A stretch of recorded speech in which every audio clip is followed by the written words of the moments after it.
नाज़रीन, दुनिया के दो अमीर तरीन शख्सियात के दरमियान क्या लड़ाई चल रही है, ये हम आपको आज की इस वीडियो में बताएंगे। इंडिया में घरेलू इस्तेमाल की अशिया की एक कंपनी पर पैदा होने वाले तनाज़े ने दुनिया की ई कॉमर्स की बड़ी कंपनी अमेज़न को इंडिया की सबसे बड़ी कंपनी रिलायंस के मुकाबले में ला खड़ा किया है। दोनों कंपनियां एक दूसरे के खिलाफ बरसरे पैकार हैं, क्योंकि उन्होंने एक ही कंपनी फ्यूचर ग्रुप के साथ मुख्तलिफ मुआहदे कर रखे हैं। तज्जियाकारों का कहना है कि अमरीकी कंपनी अमेज़न और इंडिया में हीरो की हैसियत रखने वाले मुकेश अंबानी की कंपनी के दरमियान ये कानूनी जंग, जिसमें मुकेश अंबानी को मकामी होने की बर्तरी हासिल है, इंडिया में ई कॉमर्स की पैदावार को आइंदा कई बरसों तक एक नई जहत पर लेकर जाया जा सकता है। एक कंसल्टेंसी फर्म के मुताबिक ये एक बहुत बड़ी कानूनी जंग है।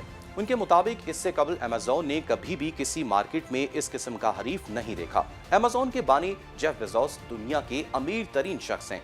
इस वक्त तो इस कंपनी के सरबरा नहीं, और कंपनी ने इन्हें अपनी तब्दील करते हुए दुनिया भर में एक अपने स्टोर भी कायम कर दिए हैं। रिलायंस कंपनी के चीफ एग्जीक्यूटिव मुकेश अंबानी, जो इंडिया के सबसे अमीर शख्स हैं, भी खूब मुकाबला करने की शोहरत रखते हैं। इस सनत से वाबस्ता तज्जियाकारों के ख्याल में मुकेश अंबानी के रिटेल प्लान अमेज़न और वॉलमार्ट के फ्लिपकार्ट के लिए भी एक चैलेंज बन जाएंगे। अमेज़न जारहाना अंदाज में इंडिया में अपने कारोबार में तोसी ला रहा है, जहां अब इस कंपनी की इंडिया में बढ़ती हुई ई कॉमर्स की मार्केट पर भी नजर है। रिलायंस भी अब अपनी ई कॉमर्स और घरेलू इस्तेमाल की अशिया के कारोबार को वसी करना चाहता है। फ्यूचर ग्रुप ने हाल ही में एक मुआहदे के तहत अपने 3.4 बिलियन के असासे रिलायंस इंडस्ट्रीज को फरोख्त किए हैं।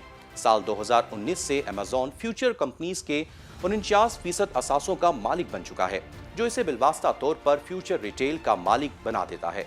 अमेज़न का कहना है कि इस खरीद का मुआहिदा फ्यूचर ग्रुप को रिलायंस कंपनी समेत इंडिया की 6 कंपनियों से ऐसे फरोख्त के मुआहिदों पर पाबंदी आयद कराता है। नाज़रीन, अब अदालत में होने वाली इब्तदाई समाअत फ्यूचर ग्रुप के हक में की गई है। दिल्ली हाई कोर्ट ने इस हवाले से अपना फैसला महफूज करते हुए इसको फरोख्त से रोक दिया है। इस फैसले के खिलाफ अमेज़न ने अपील दायर कर रखी है। अगर रिलायंस को खरीदारी की इजाजत मिल गई तो फिर ये कंपनी इंडिया के 420 से जायद शहरों में अपने 1800 से जायद स्टोर्स कायम करेगी। इसके अलावा रिलायंस फ्यूचर ग्रुप के होलसेल बिजनेस और दीगर असासों को भी खुद संभालेगी।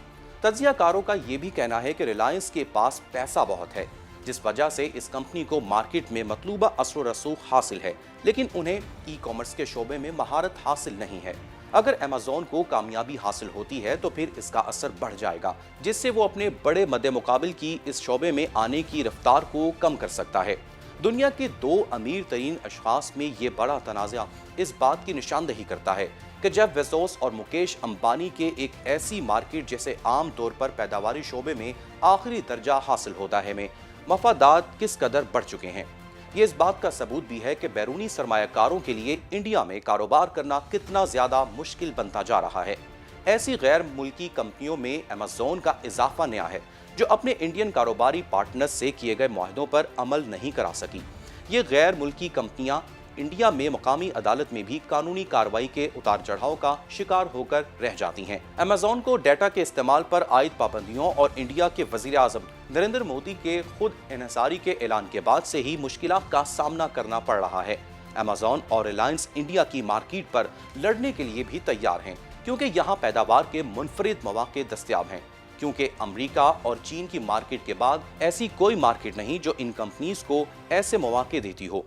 इंडिया का रिटेल सेक्टर $850 बिलियन मालियत का हामिल है, मगर अभी ई कॉमर्स इसका एक बहुत छोटा सा हिस्सा है। पेशगोई करने वालों का कहना है कि इंडियन मार्केट सालाना 25.8% से बढ़कर 2023 तक $85 बिलियन तक पहुंच जाएगी। इसका नतीजा ये निकलेगा कि ई कॉमर्स की मार्केट में मुकाबले में मजीद इजाफा हो जाएगा। अमेज़न के अलावा वॉलमार्ट ने ई कॉमर्स कंपनी फ्लिपकार्ट से शराकत दारी कर रखी है। फेसबुक भी अब इस मार्केट का हिस्सा है, जिसने रिलायंस इंडस्ट्रीज के जियो प्लेटफॉर्म्स पर 9.9% अजासों के लिए मुकेश अंबानी की कंपनी को $5.7 बिलियन अदा किए हैं। इंडिया में घरेलू इस्तेमाल की अशिया का कारोबार बड़े पैमाने पर फैला हुआ है, और इस वक्त ई कॉमर्स में खराब ना होने वाली अशिया जैसे स्मार्टफोन्स वगैरह का कारोबार खूब हो रहा है। कोरोना वायरस की वबा ने अब घरेलू इस्तेमाल की अशिया का लेन देन भी ई कॉमर्स इंडस्ट्री से जोड़ दिया है, क्योंकि इंडिया इन मुमालिक में शामिल है जिसने इस वायरस पर काबू पाने के लिए सख्त तरीन लॉकडाउन का नफाज किया और लोग घरों तक महसूर होकर रह गए। لاک ڈاؤن کے اس عرصے میں زیادہ سے زیادہ لوگوں نے آن لائن سروسز پر ہی انحصار کیا۔ ناظرین، اس ویڈیو میں ہم نے آپ کو دنیا کی 2 امیر ترین بزنس ٹائکون کے مابین ہونے والی قانونی جنگ بارے تفصیلات شیئر کی۔ ہماری اس ویڈیو کو شیئر کریں اور ہمارے چینل کو بھی سبسکرائب کریں۔